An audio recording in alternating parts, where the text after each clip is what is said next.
వెంటనే ప్రభుత్వం వెంటనే ప్రభుత్వం వెంటనే ఫీడ్ రేట్లు ప్రభుత్వం వెంటనే ఫీడ్ రేట్లు ప్రభుత్వం వెంటనే రైలు రేట్లు ప్రభుత్వం వెంటనే రైలు రేట్లు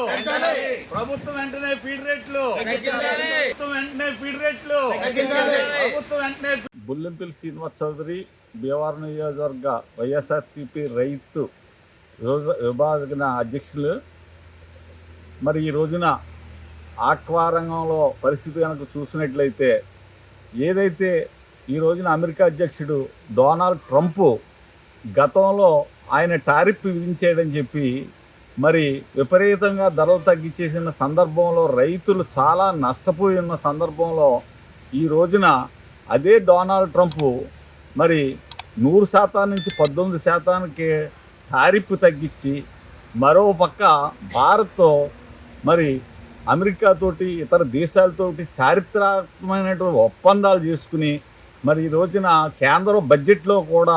ఆక్వా రైతులకి అనేక రకాల వరాలు ప్రకటించిన సందర్భంలో రైతులు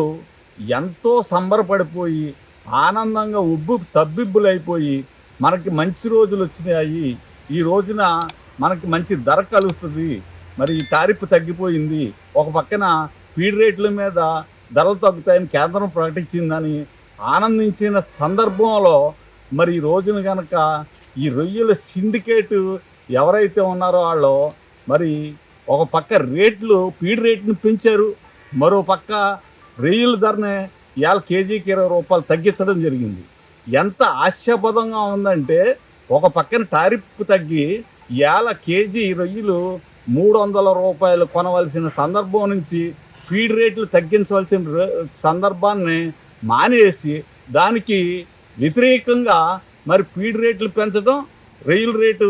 తగ్గించడం అనేది చాలా దారుణమైనటువంటి విషయం. మరి ఏదైతే గతంలో కనుక మనం చూసుకున్నట్టయితే మరి ఆనాడు ఆప్సడా చైర్మన్ అని వైస్ చైర్మన్ అయినటువంటి ఒడ్డే రఘురామ్ గారు ఈ జిల్లాలో మరి అనేక సందర్భాల్లో ఇటువంటి సందర్భాలు ఎదురైనప్పుడు ఇక్కడ మా వీరవాసరం తులసి రాంబాబు గారి అధ్యక్షతను కానీ జై భారత్ ఆక్వాతో కానీ సంప్రదింపులు చేసి ఒక పక్కన ట్రేడర్స్ తోటి సంప్రదింపులు చేసి రేటు నిలకడగా ఉండే విధంగా ఆనాడు వైఎస్ జగన్మోహన్ రెడ్డి గారి నాయకత్వంలో ఒడ్డే రఘురామ్ గారు అనేక చర్యలు తీసుకోవడం జరిగేది. కానీ ఈ రోజున కనీసం ఈ రోజున జిల్లాలో 150,000 ఎకరాల రొయ్యల చెరువులు ఉంటే ఇవాళ ఆక్వా రొయ్యలు 20,000 ఎకరాలు మాత్రమే ఉంది. ఇటువంటి రొయ్యలు సరుకు లేని రోజుల్లోనే ఏమాత్రం చర్య తీసుకోకుండా ఇవాళ ఆప్సడా చైర్మన్ కనీసం ఈ జిల్లా వైపు కానీ ఇటు కనీసం భీమవరం పట్టణంలో కానీ ఇక్కడ కానీ ఎక్కడ కన్నెత్తు చూడకుండా ఈ ట్రేడర్స్ మీద వీళ్ళ మీద కనీస చర్యలు తీసుకోకపోవడం దారుణమైనటువంటి విషయం అని. ఇదే పరిస్థితి కనుక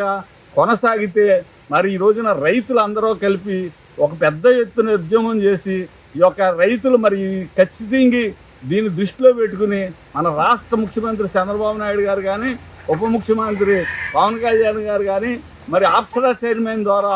సంప్రదింపులు చేసి ఈ ఏదైతే ఈ రోజున టారిఫ్ తగ్గిందో ఆ రేట్లు అమలుపరిచేలా చేయాలని ఖచ్చితంగా దీన్ని చేసి తీరాలని చెప్పి ఒక రైతు విభాగ అధ్యక్షుడిగా నేను రైతుల పక్కన పోరాటం చేస్తామని చెప్పి తెలియజేస్తున్నాను.